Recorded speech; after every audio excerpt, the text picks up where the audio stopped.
Since the first part of this story aired last night, many people have contacted me with similar personal experiences with prescription drugs. We're supposed to give doctors our informed consent when we receive treatment, but how informed are we?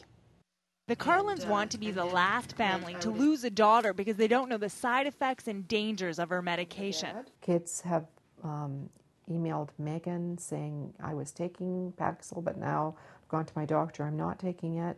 So that kind of thing spurs you on. Most adverse drug reactions are never reported to Health Canada. The system is voluntary and was set up 40 years ago after society finally realized thalidomide was deforming babies. Marianne Murray reported her daughter's death herself. She was put on a drug and then the drug dosage was increased. And then 13 days later, she had a sudden cardiac arrest and was dead.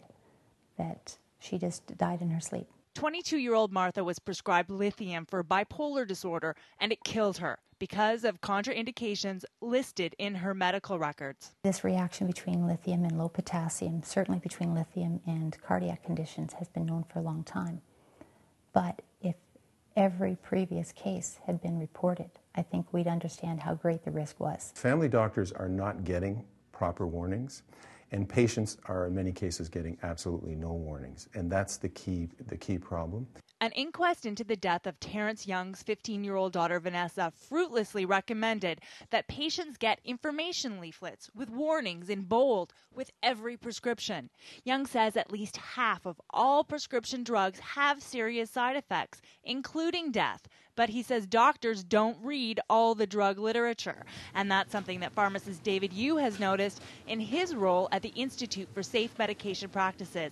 He says doctors aren't always aware of drug alerts. They either don't get it or, it comes, but then physicians too busy sometimes. They don't read every single thing coming in. And sometimes, according to coroner and former clinician Jack Stamborough, doctors hold back information to keep from scaring the patient. I found people would actually be non-compliant with therapy or would be so afraid of the medication that I had a negative outcome simply because they were, in effect, overeducated. Health Canada is looking at making it mandatory to report adverse drug reactions, and it's developing a searchable database on drug information so you can inform yourself. But victim families think a coroner's inquest is the answer to raising awareness about this issue. That's the final part of this story. We'll have it for you tomorrow on CHCH News at 6.